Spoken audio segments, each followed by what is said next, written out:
Yeah. Welcome to the Weege Show. That corner behind me, that sweeping turn right there, that turn was a big turn, a narrative-defining fork in the road for Chase Sexton. Now, far too often in motorsports, we make the mistake of trying to take big sports moments from the traditional ball sports and try to apply them in a motorsport term, and it doesn't always work because racing doesn't usually come down to one play like it does with a big three-point shot in the NBA playoffs, or a home run, or a strikeout, or a big touchdown, which kind of unfairly get used to determine an entire athlete's career sometimes. But this corner right here, that had the potential to define everything that we may come to know about Chase Sexton's career. And it has been this constant ping pong with Chase Sexton between, is he the mentally strong guy who goes after the likes of Eli Tomac, who takes hit after hit and always comes back stronger than ever, or is he the mentally weak guy who can't quite get those guys or crashes too much? What is it? Is he the mentally tough guy that gets up from the crashes, or is it the mentally weak guy that has the crashes? Which one is it? I've always been on the, I don't think you can question Sexton's determination mentally, because he went after greats like Tomac and he does get up from those big hits, but for sure he has been dogged by this does he have it narrative. And today the 450 class was given, I'm not going to call it a gift, we'll just say a great reset, with Jet Lawrence inexplicably either trying to jump a triple that he shouldn't have tried, or maybe he made a mistake. I don't know his take on that, but that downhill triple, which was great for him in qualifying, it did not look like the same jump the way they had shaped it up for the motos. It was odd to see him either go for it on the first lap when he already had the lead, or again, maybe he erred and just missed a break or misjudged it or mistimed it or something. Anyway, that opened the door and Sexton took advantage and won the moto. But even then, the narrative could have still existed that this is just Chase Sexton, like Supercross last year, second best guy, can't quite get it done, and then Tomac goes out with an injury or Jet goes over the bars. Is he gonna step up and take advantage? And when he went down in that corner back there, I think it would have been so easy to write the Sexton championship obituary and say, see, the door was open and he was not able to step it up. He messed up, he choked, he blew it when the door was open. But that was not the fork in the road that Chase Sexton ultimately wound up taking. Instead, that crash opened the door to an all-time ride, which would now make it nearly impossible to question this narrative of how mentally tough Chase Sexton is ever now, because he just went last to first. I'm a bit of a historian in this game. I've watched a lot of races for a long time. I can't think of a 450 motocross moto where someone went from last to first. I can't think of one. James Stewart did it. It's in the 125 class. Ricky Carmichael once lapped the field, the mud race, but that wasn't last to first. Last to first? And what's more, this is early in the season. I could see someone doing something nuts at the end of the year. You often get down to the last couple rounds of motocross or supercross and a bunch of guys are hurt or over it or tired. These dudes are all trying really hard right now. And he still did it. On the last lap, I think he was running 202s. He was like 4 seconds faster than Plessinger, who was shot, done, but he was still trying. Most of the other guys' laps were like 212s, 214s. I mean, 10, 12 seconds faster than guys on the last lap. What the heck, man? Now, it was all unlocked by Jet going down. But I think if Sexton just gets a good start at Moto 2 and goes 1-1, it would be the same story. It'd be the, is this bona fide? Is this real? Or is he just take advantage again when other guys make mistakes? It's a lot harder, even though Jet did go down and was definitely not 100% in Moto 2. It would just be a lot harder to discredit anything Sexton did when you see him go last to first. Because even if Jet's not 100%, I mean, these guys aren't slouches. The other guys who he had to pass to do that. And again, I don't think we've ever seen it happen before. Hey guys, that's it, thank you. It was amazing. Wow. This is the Weege Show, brought to you by DID. For about 100 years, they have been driving championships. What drives you? Well, if you're smart, you use DID chains and DID rims. That's what the Honda folks use. And they've had quite a bit of success lately. Although all good things must come to an end, and that is the end of the 24 moto win streak for Jet. What does it mean going forward? The number 24, quite key here, because he's now 24 points down in the championship, and try as he might to salvage points in Moto 1, he finished, what? 24th, and didn't get points in the first moto. So now he's beat up. Now he's in a points hole. Those things can be fixed. A couple moto wins in a row, you can erase 24 points in a hurry. Maybe in 1 week you can feel healthy. But what you can erase is the confidence that KTM has and Sexton has. Remember on this show last week, I told you how Roger DeCoster said Chase Sexton was the best rider last week. They're feeling it right now. And that transferred to the 250 class where Tom Vial reset the order. It was looking very dangerous for everyone else in the 250 class. The way Hayden Deegan won last week, came from behind in Moto 1. Tom Vial is going to have a say in that. Deegan did crash while leading, but Vial was riding really well and got close. All right, looks like a superstar here is going into the press conference. We'll be right back. Thanks to DID for backing our show. Now I'm going to check in on this. There were some bold words from this man last week. He told me that Chase Sexton was the best, and I said, oh, the best he's ridden all year? And he said, no, he was the best rider of anybody. I feel like he kind of backed that up, sir. Yeah, this was one of the best rides I've seen and I've seen a couple of races. So to come in this class from last to first is pretty amazing. I don't remember ever seeing a 450 race or 250 that was last to first. I don't think it's ever happened. Really? Yeah, I think James did it in a 125. Yes. I don't remember here. But nobody has done it on a 450, I think. Did you know, last week was good, and then Chase said that there was some breakthroughs this week. Did you know this, maybe not last to first, but did you feel something good was coming?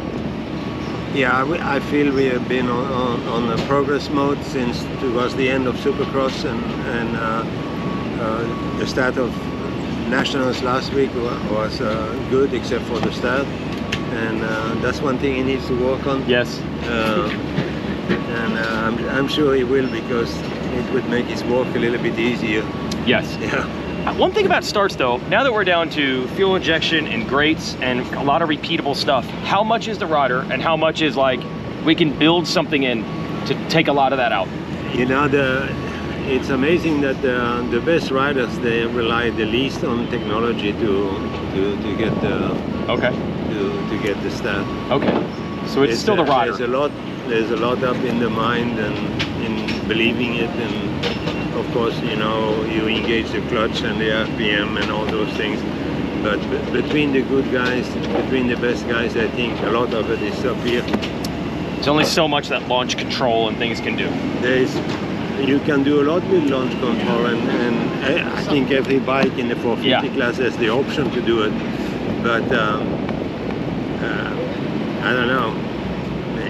Maybe he can tell us more about it, because he is the electronics specialist. Oh, it's electronics. Maybe it's on him. I don't know. You, sir, I talked to you a few weeks ago, and I was like, how this roller coaster ride that everybody's on all the time, it's been tough with Chase. What was it like to keep it together? And also Vial was great today, and Aaron. The roller coaster ride, just talk about that. Well, we had a roller coaster in the second moto. Aaron gets to start, and they tell me chase it down, like, come on. And then, you know, after that you think, well, if we get in the top 10, that'll be awesome, you know? Yes. As the race progressed, I thought, okay, well, if we get in the top 5. But in the end, everyone knows the result. But the roller coaster ride is real. Oh, it happens all the time. Yes. But we want to just humble this one win, and we want to try and build on this and just try to be better every week, you know? But is there real progress? Vial talked about second moto, a shock change, and Sexton this week. Is there real progress to make you think this is repeatable? I think for sure. This week we spent some time with both of them, and Chase actually stuck with what we tried and tested. Tom went back, but that's okay. You know, sometimes it's hard to gauge when you're out at the practice track and you're riding by yourself. But when you're at the race and the bumps are real and you can judge yourself compared to the competition, then it's a lot easier to calculate where you're at. Yeah. Chase said it was like a lot of emotion that he let out. This is what he's been working for. So just what do you think it even means for him just mentally to have gotten this type of performance? This is what he's been searching for a while. Yeah, you know, I don't remember when the last time he won a outdoor race, but for sure, You know, we got lucky today. Jet crashed, and so there was some of that too. But so did Chase, and but he put his best foot forward, and he came from last to first, and so it's impressive. So we're just gonna, you know, try and build, like I said, slowly. But I think we're in a good spot now. We don't want to mess it up too much, you know. Good job not letting anything spiral too far off the tracks, and because it can happen. Yeah, exactly. And then for Aaron, I was so impressed because just a few weeks ago his arm was in a cast, you know, and to come back and to lead that race, and I thought he was gonna maybe edge out Chase, but he didn't, and but he rode awesome. I didn't even think about that. Yes, he was pretty gassed at the end, but did he probably lose a little bit of fitness? Yeah, I think the off-bike fitness is good, but when he obviously was off the bike for three and a half weeks, so that is some of it. Yeah. All right. Hey, congrats riding that roller coaster. Thank you. Yowza, how about that? Talking to Roger DeCoster and Ian Harrison, everybody over there at Red Bull KTM, riding that roller coaster. And there are so many things that I love about this sport, or this game, as I often use the term. I know it looks really weird with the sun in my face, but like I said, that's the way you got to do it. And that's one of the other things I like. When I was a kid watching these races, Team Honda just dominated. They won like everything all the time. We didn't really have a lot of parity between teams. Every once in a while, Jeff Ward or Ron Lachine would get in there on the Kawasaki's. But Honda's run of dominance, we're in a totally different era in the sport now, where I think all the bikes are pretty good and all the teams are pretty good. And that's what I like, because it's like they're all in this drama together. They all have their amazing days. And then you say, well, it's because they have this or they have that, or the way they operate is so good, and you get to write that story and tell that story. But then a month later it flips and it's another team, and you're like, well, this is the reason they're good, and it's this guy and it's that guy. I just love that we have these characters, these teams, these groups. And look, it was 2-3 months ago, or I'm listening to the Title 24 podcast with Villapoto and Carmichael, and they're like, why did Sexton not sign with Star Yamaha? He could have ridden Star Yamaha. And at that point, we're seeing how well Cooper Webb's riding. The reputation of the Star team is spectacular. And by the way, that was a team we used to make fun of a dozen years ago. Look where they've climbed to now. And it was like, it's a long drive. You didn't get in today, did you? Was it worth it? Was it still? I need a throttle cable for a 450 something? Suzuki. Oh, really? Okay. Yes. So I would feel like if anyone has parts, you just got to get home. When's your shift at, buddy? Who has? What's that? When's your shift at? My shift at the airport at 10:10 when I'm on the plane. Still at it? Yeah. No, on the plane I'll probably drop this footage into the computer and start editing. there you go. Oh, so you need a throttle cable. So it wasn't you, it was the bike? Yes. Bike broke. Local. Okay. You brought clubs out here? Those are actually theirs, but I borrow them. Okay. Mine and Steezy, Evan Cormack. So you're like, hey, if we're gonna come all the way out here, we're bringing some golf clubs. So we got some clubs, we got scooters, we got a little everything. We got a little bit. We've been out here for we're out here for 3 weeks. We gotta or so, keep ourselves entertained when we're sleeping in Planet Fitness parking lots in the van, you know. What I love is, I say this to fans all the time, they're always like, the poor privateers, and sure, I'm sure you guys wish you were rich, but you guys have a good time. It's not a bad lifestyle. No, it's for the love of it. That's we love it. That's why. Yeah. Would you rather be in a 9-to-5 crap job, or scooters and golf clubs in California? This is right where we want to be. ride our dirt bikes Right every where we day. want to be. That's it, boys. All right. Good luck as you. Are you going to Colorado and then? Yep. Yes. Then So- headed Everyone. 2 more weeks for your home? Yep. High Point. Yes. All right. Home Good race. job. Home, well, yeah. In motocross terms, it is. Yep. All right. Brian Carroll and Corey Karsten there. I mean, they came all the way from New Jersey to race these races, and not get into the motos. You think that's heartbreaking, but that's what I always say about the privateer pits. Those guys love it. They're riding dirt bikes. Another reason to love the sport. Everyone working together, doing their thing. And so KTM, yeah, remember, they were dead and buried. It was like, this is not working. Sexton was struggling. Why didn't Sexton go to Yamaha? I think you heard people even starting to say, oh, he's got a 2-year deal. Where will he end up next? Look at him now. Look at him now. And then to really add the greatest storyline wrinkle we can possibly add, we do not have any data to say Sexton wins. Sexton goes from last to first. Sexton's unbelievable. Sexton made a breakthrough with the bike, etc., etc. Great stuff. Watch our Twisted Tea Best post-race show. Hey guys, for an exclusive interview with Sexton and Tom Viel to learn about their breakthroughs. But even with all that said, he didn't get to race Jet Lawrence today. So we have no idea. This could be, it was Jet's just gonna take control next week. This could be Sexton is taking control now. We don't know. All we can do is guess. No one knows. They don't even know. They're probably telling themselves they know. Chase is probably like, I'm good now, I got it. Jet's probably like, if I don't crash, I got it. We don't know. We have no data. They didn't even battle today at all. That's awesome. Thanks to DID Chains and DID Rims for backing our show. And thanks to this sport for putting on awesome, awesome days like that. We will not forget Hangtown. The worst to first is gonna be brought up forever. What just happened right now? Craziest day. What just happened? Craziest day. Okay, we were trying to talk about it. For that to have happened in recent time, I don't recall that happening in a dry track with optimum conditions. 450 class? No. Never in the big bike class. No. I can't recall. No. Okay? Stu was like Bud's Creek Yes. in 125s. Yes. And Stu would have won on a horse back then. Like that was... He was kind of gnarly. did. Yeah, he was yeah. gnarly back then. Yeah. But I'm just saying on modern bikes, Yeah. regular conditions, like, dude, No. that was... I was a fan. I'm supposed to be, I'm unbiased. Yeah, I want yeah, yeah. everybody to Yeah, be yeah. safe and do well. Yeah. I was a full-on dorky fan for 30 minutes straight just watching all of that. It was incredible. The whole race was good. What drives that point home is at the beginning of the race, the crowd was going nuts for Plessinger. Yes. They love Plessinger. Yes. And then at the end, I'm like, are they cheering for Plessinger because he's going to win, or are they cheering for Sexton because they want to see worst to first? You couldn't. There was. They couldn't believe the what they were storylines were like watching. crossing in midstream. The fans like, I don't know who they were cheering for, or both. I don't know. Dude, it was nuts. Yeah. It was absolutely insane. It was really cool to see. The one thing also, you hate seeing, like, for Jet to go down and get hurt, banged up like that. Yeah. I hate seeing guys get hurt. That's the last thing. Like, anytime we talk to a rider, it's always good luck, be safe. Be safe. If yes. you screw the pooch and you don't Ride have the bad. result, We don't care. Yeah. that's on you. But Yeah. we want you to be safe. That's Yes. the most important part. The one thing I'll say about him is when he was down, he went down hard. Oh yeah. But he got up, got back on his bike. I wouldn't say like, oh, is he a hazard? No. The guy, those are the things that you only see the greats do when they take a hit like that. And then fast forward, Deegan, same thing.